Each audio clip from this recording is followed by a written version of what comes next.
Hello, my beautiful duck. This is your friendly Grubbeteer, and I'm back again, excuse me, with a little bit of a cold and another Steven Universe vlog. And today's is actually Steven Universe vlogs.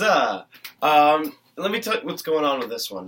This is going to be the vlog that covers 4 episodes, that being Stuck Together, The Trial, Off Colors, and Lars' Head, which were all part of the Wanted storyline hour-long block. And while I could have just made 4 separate videos talking about each one individually, I didn't really want to. It would have been a lot harder, it would have been a lot more difficult. You guys would have had to watch 4 videos instead of just the one where I can talk about them all at the same time, sort of give a briefer summary than usual, and then just go through them and talk about how this works as a whole. Because these were shown as a whole, I think it's very appropriate to talk about them as a whole, sort of giant episode more than individual pieces.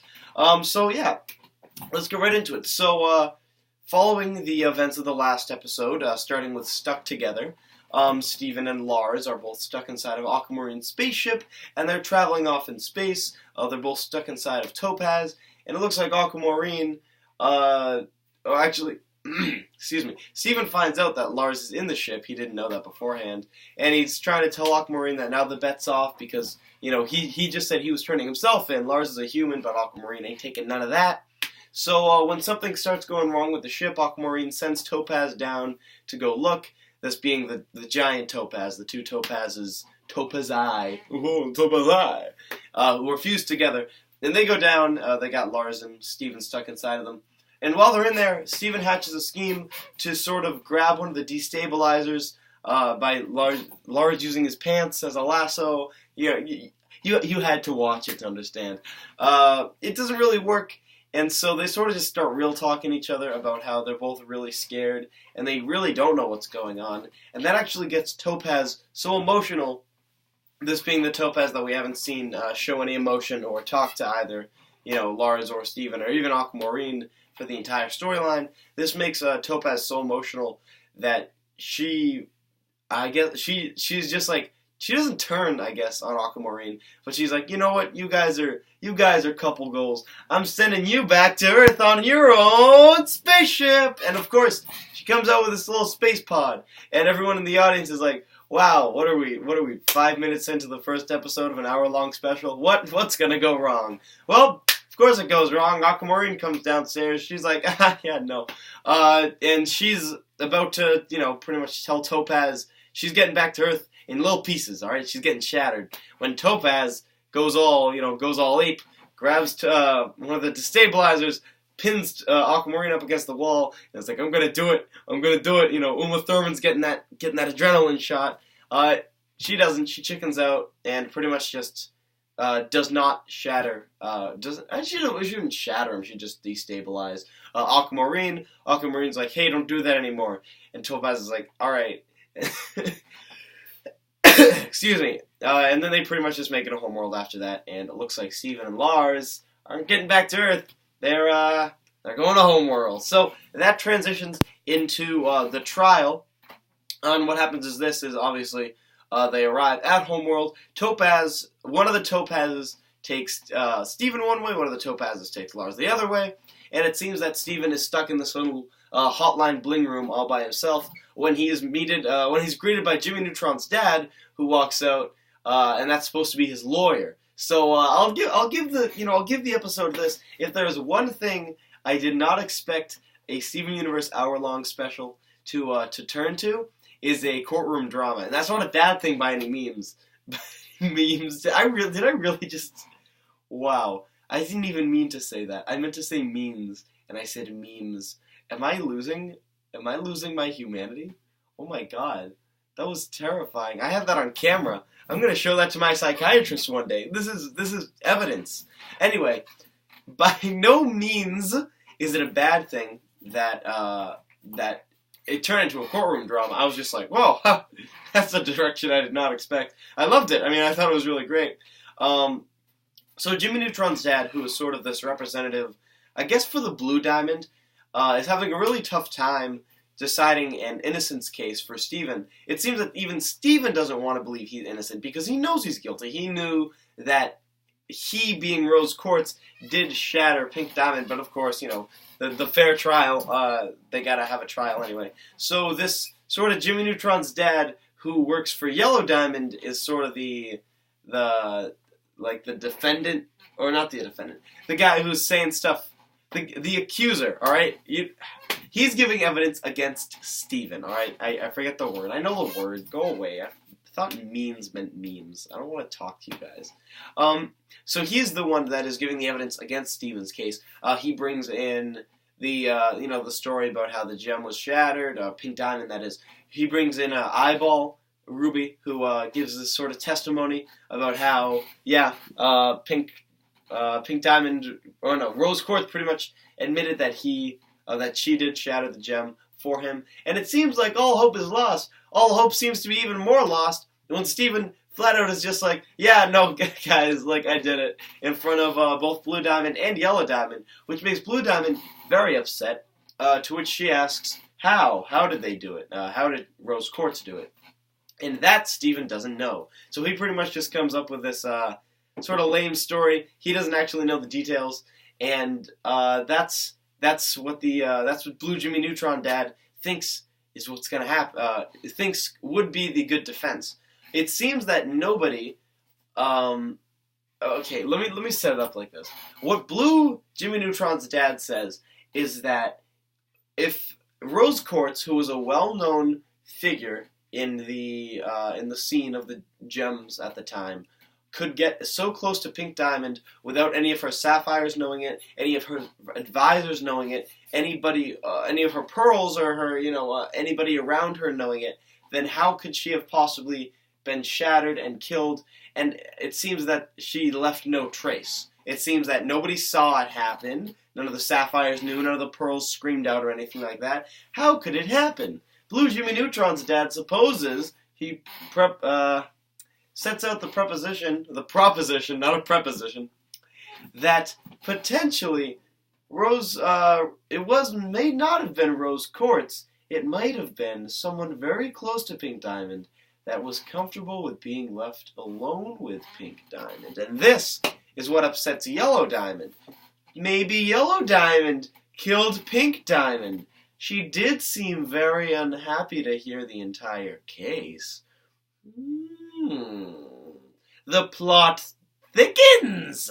Anyway, it really doesn't thicken, because after that, Steven's like, oh, alright, cool, nothing else to see here. And then he runs away. And they go in this big centipede sort of thing, and they fall down outside of the courtroom, and it turns out they're on Homeworld, so we don't really get to see much of Homeworld, which is sort of a shame, but we get to see the kindergarten. We haven't seen that before. Steven and Lars fall down this hole, and they're running away, and they find this hole in the ground, which is occupied by, not reject gems, but sort of socially outcast gems. There's this, I remember, two of their names. Fluoride. There's this giant sort of caterpillar fusion, named Fluoride. There's this one that looks like Sapphire, and also Baby Daisy from Mario Kart. And then there's, this one that kind of looks like Sardonyx, and then there's this other one who's red, and she has two bodies, and she's I don't remember their names. I should. Did they say the red two-headed name? Alright, it doesn't matter. They find these rejected gems, and it turns out that these gems can't go to the surface because they're sort of, they're not the rejects, they're just sort of, if society saw them, then they'd be killed.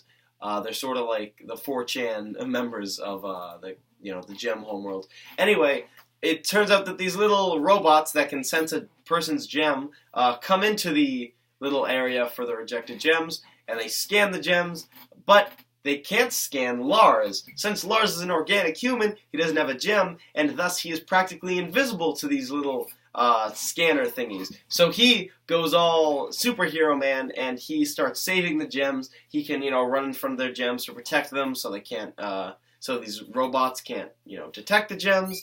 And then he starts taking these rocks and stuff and destroying the little robots. He destroys one, actually, by jumping on it and stabbing it in the eye, which explodes the robot, and he goes flying off into the into the side of this building or the side of this kindergarten hole and falls to the ground, and he dies. Like, he's dead. He gets killed by doing that. He falls to the ground. He's dead. All the gems come around and they're like, "Yay, Lars, you did it!" And Steven's like, "Oh my god, he just straight up died on a kids' TV show." Yeah, no, it's not like a wormhole where you can be like, "He fainted." No, they checked his heart rate, and Steven's like, "Oh yeah, no, he's dead." So Lars straight up dies, and it seems like all hope is lost. But of course, this show's on Cartoon Network and made for children, so that is not how things go. It goes the route of the first Pokemon movie, and when Steven cries, his little 1980s music video tear brings Lars back to life, but as a little pink guy, or a pinker. I have Ebola. But as a pinker version of himself. Lars now has a scar on his eye, his hair is pink, his body's pink.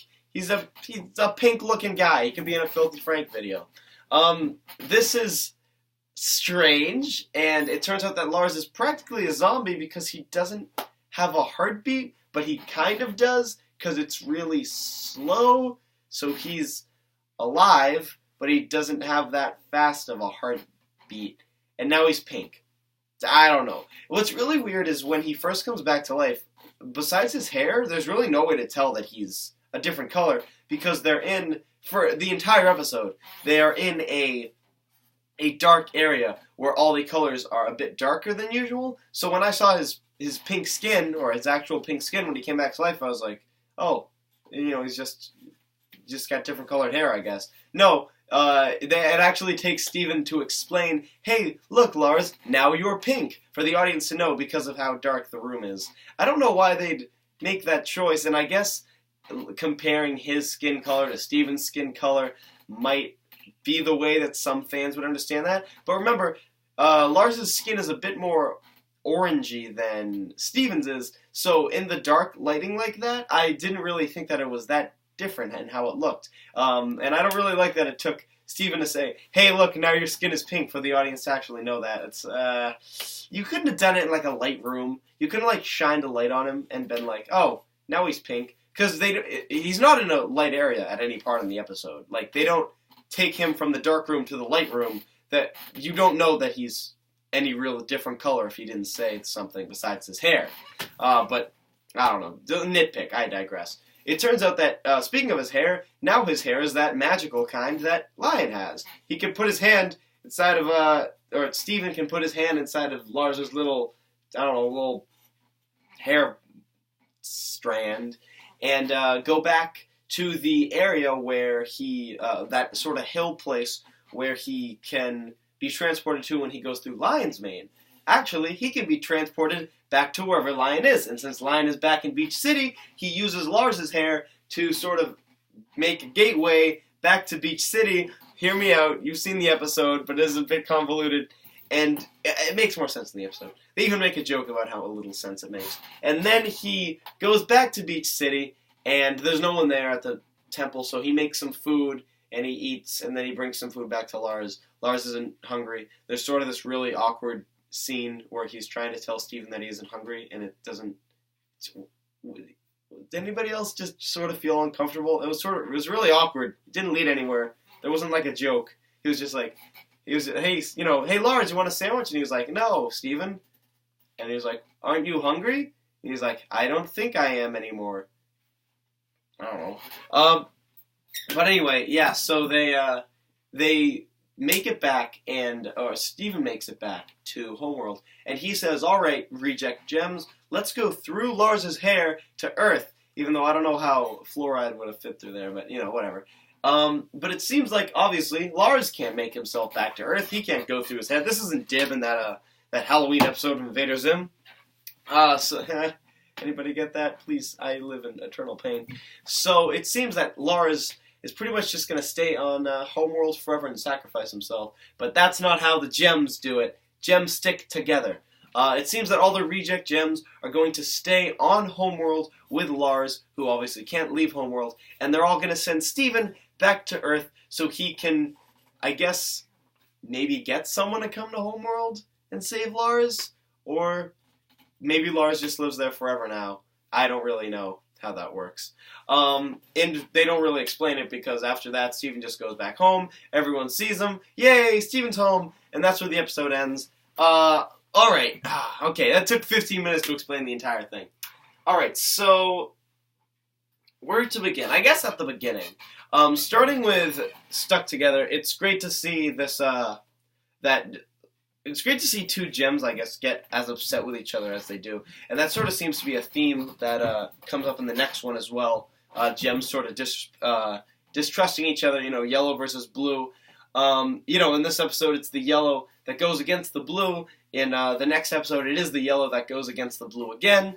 Yellow sort of, in the trial, Yellow Diamond gets really upset, and she pretty much destroys the two Jimmy Neutron dads. Which further leads to the idea that potentially she's the one that shattered Pink Diamond because of how upset she is with the idea. And it always did seem that she was very unsympathetic with the entire Pink Diamond shattering thing. She didn't, she was sort of the one that had to comfort Blue Diamond. And of course, while she, as she says in the song, does miss her and is always thinking of her, she doesn't feel that it is important to always feel sad about it, good piece of foreshadowing, if that is the case. My lighting's a bit off. Good piece of foreshadowing, if that is the case. But I really do enjoy that they sort of went for the unconventional Steven Universe way of a courtroom drama to explain this, because I don't think it really could have been explained in a better way, and the way that it is explained makes contextual sense, which is probably the best part of that entire premise of them actually doing a courtroom drama. People wouldn't really want to watch, Steven Universe, the courtroom drama, in just any normal episode. They'd say it's, the filler sort of stuff. I'd say it's the filler sort of stuff. But in this one, it makes sense with the scene. There's an obvious reason why they're in a courtroom. It's contextually sound. It's a really good idea that they do that. And it's very interesting. The idea that potentially Rose Quartz isn't actually the monster that Steven's sort of, that everybody else is sort of explaining her to be, with the shattering of Pink Diamond, is also a very interesting plot point that I'm happy they waited so long to talk about, because they've given the idea to the audience about probably 2 seasons ago now, right? With Bismuth, a season ago, 2 seasons, but they've given the idea to the audience, and they've let the audience sink into the idea. But more than that, they've let the idea sink in to the people, the characters in the show, and that's what's really important about it. It's not one of those one-off episodes like, again, Bismuth. Episode starts, I don't think this person is good. Episode ends, that person wasn't good. Big surprise. This is a series-long sort of, I guess lie is the best word to describe it with, that has been implanted in not only the mind of the watcher, the viewer, but the mind of the characters too, as truth, as true. And that's really good storytelling, is how in advance you can think of something like that, and you can plan those things in advance. If 3 episodes ago they were just like, oh yeah, Pink Diamond got shattered by Rose Quartz, and then 2 episodes later they were like, or did she? Then it wouldn't be terrific, but it would just be like, oh, that really didn't tie too much up. But the idea that they did it so far in advance and let it sink in so you think it's fact is really cool, that they just switch it around like that. And that could also lead, that could puts me at least, the viewer, on their toes. Hey, is there anything else that I learned that could pretty much be a lie, that, something else happened? Is there any other really important events in the Steven Universe canon that are not true in what I believe because, I have no reason to believe otherwise? Think about that. Stay woke, my brothers. Stay woke. And so, of course, I just love the trial. I think probably the trial is the best of this special, but I think it's just a fine special overall, which I'll get to in a bit. Off Colors and Lars's Head, which I sort of put together, I guess the second sort of storyline going on in this. It has the Diamond storyline, and then it has the Reject Gem storyline, both of which get 2 episodes. And I think it's fine. I think it's alright. I don't really like Fluoride too much. I just don't. I get the joke. She's slow. She's a lot of gems, but that's it. It's alright. She's alright. The two gems, the two red gems, I love their voice. It's very soothing, whoever it is. She's great. She's terrific. I love their character. They're just nice. They're just friendly. They seem the most relatable, honestly, of any of the gems. The one that looks like Sardonyx, yeah, that one's alright. I think the character's fine, a little hyperactive, but that's part of the character, and I think that's fine. And probably my favorite of all of them has to be little Princess Daisy, Baby Daisy, who's this Sapphire, who can't. She's not actually Sapphire; she's a different gem, but she has the abilities of a Sapphire, which is she can see the future, except she doesn't. Technically, hear me out. She can see events she can predict events that have already happened. Like, for instance, there's a part where Lars falls down and he's not breathing, and everyone's like, "Oh no!" And then she's like, "Lars isn't breathing." And the first 2 times she does it, you're like, "Oh, I get the joke." And then they do it 5 more times, and you're like, "All right, I get the joke." And then they do it 8 more times. Literally, they use this joke 20 times, and you're like, "Okay, yep, I get the joke." And in most cases, it would just be really, come on, okay, I get it, I get the joke. Come on, quit going back to it. It was funny the first time, but in this one, it's so forced, and it's so it's just so random and forced and implanted into every situation that there's a point where it sort of becomes funny how forced it is, and not oh, this is so bad it's good. I'm pretty sure it's purposely put in there so many times that you're just like, yes, okay, that's what's happening. Just stop making the joke. It's I can't really compare it to another piece of media off the top of my head, but I think it's funny. It gets tiring, but the joke is that it's tiring, and I think that's really funny actually. And then the whole thing with Lars dying is something that I sort of. This will be a tough one to explain. So, of course, excuse me. Of course, I take animation very seriously on my, in my life, on my YouTube channel, of course. And I don't hold it at a higher standard than I hold other mediums, but I do like seeing it take risks that other mediums don't, or that other mediums do, but it is a risk that is not usually taken in animation, especially children's programming. Now, what I really, really don't like is the "he's dead, no he's not" sort of storyline. Now, okay, wait a minute, Gruppeteer. What are you saying? You want Lars to be dead? I don't want a character to straight up die. I love Lars, he's a great character. I don't want him to straight up die by any means. But I do think, how ballsy it would be if they actually went through with that sort of thing. Characters can die, and I really think it adds more of a weight and a gravity to the situation. I know, Lars' coming back to life, I guess, his resurrection, was incredibly crucial to the plot. How would Steven have gotten home if Lars didn't come back to life? In the storyline, it makes complete sense. It's fine. It's a kiddie trope, alright?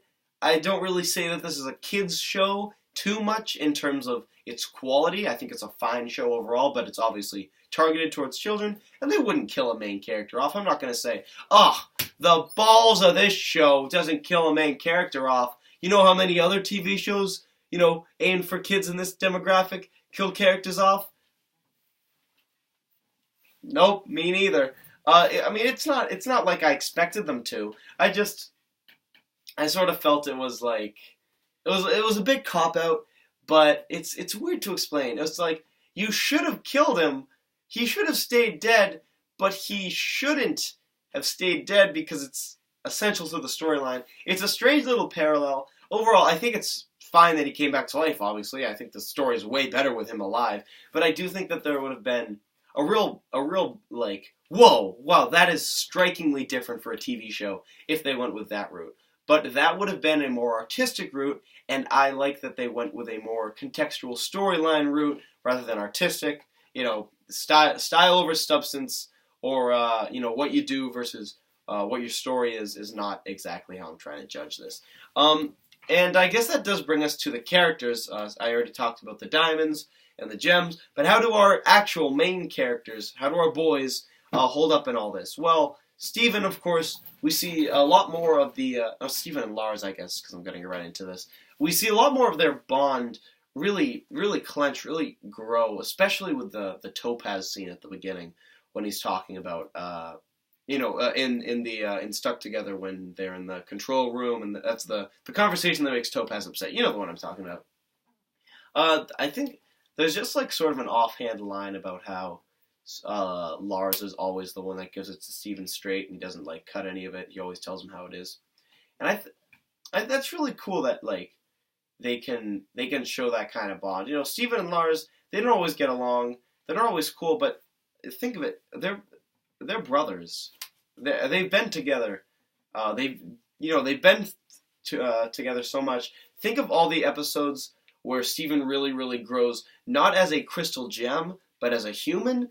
And for the most part, Lars is in practically all of them, and he's growing too. A lot of the growing that they've done as humans has happened together, and that's really interesting to see that the bond is acknowledged. The bond is acknowledged by both of them as something important, and they're both incredibly mature. They're both way more mature than they were.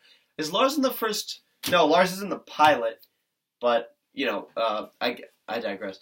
No, Lars is in the first episode. Yeah, he's in. But look at them in the first episode, how they're sort of sour towards each other, and look at them now. Steven's less of the goofball. Lars is less of the cold shoulder. Now they're not equals in this point, but they're both willing to sacrifice things for other people because they've both matured, and they've matured together. And I think it's amazing that of all the characters, Lars is no fan favorite, in my opinion. I really don't see too many people gawking over him by any means. He's no Lapis, he's no Peridot, there's not 1,000 pieces of fan art for Lars, but they chose Lars over any other character to show the growing with, and it seems random until you look back, and like I said, with the episodes where Steven is growing as a human, Lars is always there. They're sort of becoming brothers at this point, and it's really interesting to see that they took that route with the characters' relationship. I think it's very interesting, and very mature for, of course, a show aimed for this demographic. Overall, I think that the Wanted block, the Wanted storyline, although the storyline isn't over yet, believe me, but the Wanted special is an outstanding special. A group of amazing Steven Universe episodes, great character development, amazing animation. I love the colors. Okay, wait a minute. One more thing. Excuse me, one more thing. Okay, so the last two episodes, when they're in the little cave, like I said, everything's dark. Colors are like, everything's dark. And, Stuck Together, same thing. Everything's dark when they're in they sort of have that, the one I'm talking about, the Steven Universe dark palette, the sort of darker blue, cold colors, greens, sort of, laser lemon with a bit of dark in that. But the trial is beautiful in its coloring. I don't know why they had all the other episodes look so drab, but this one is great. There's just, when the diamonds are sitting in their little chairs, the contrast with the black in the background and their colors and the chair's colors are so carefully selected with the selective palette that it is absolutely gorgeous to look at. I love it. The animation is terrific on both of them, too. The animation is great through this entire special. It doesn't resort to the stilted animation you might see in one of the filler episodes. It doesn't resort to sort of the stiff models. Everything's great. Everything's expressive. It's just beautiful. I didn't even get to talk about the animation. It's beautiful. Overall, the Wanted block hour-long special is, like I said, an amazing group of episodes. Everything about it is great. The character, the growth, the way that it's presented, and the fact that it doesn't end within this block. A lot of Steven Universe, Steven bombs begin and they end by the end of the week. This one had an hour, and this is 4 episodes. This would have been practically a Steven bomb minus 1 episode, but it doesn't end there. There's still much to go on with the story. Is Lars going to stay on Homeworld? Are the gems going to Homeworld to save him? Is there going to be more? This is the beginning of a new season, ladies and gentlemen. There's only one way to find out, and that is continuing to watch it. And of course, coming back here to hear me yak about it for what's it been, half an hour now. Ladies and gentlemen, this has been an amazing block, and I'm so excited to see Season 5. I can't believe that I've been doing these vlogs for every episode almost every single release date on the day they come out for 5 seasons now. That is outstanding. If you guys are still watching it at this point and you're one of the originals or not an original, you're new to the channel, thank you guys so much for watching this entire time. It's been amazing to make these vlogs, talk to you guys about my feelings, and hear you guys get really upset when I say that Alone Together is a sucky episode. Because it is. Alright, I'll see you guys later. Goodbye.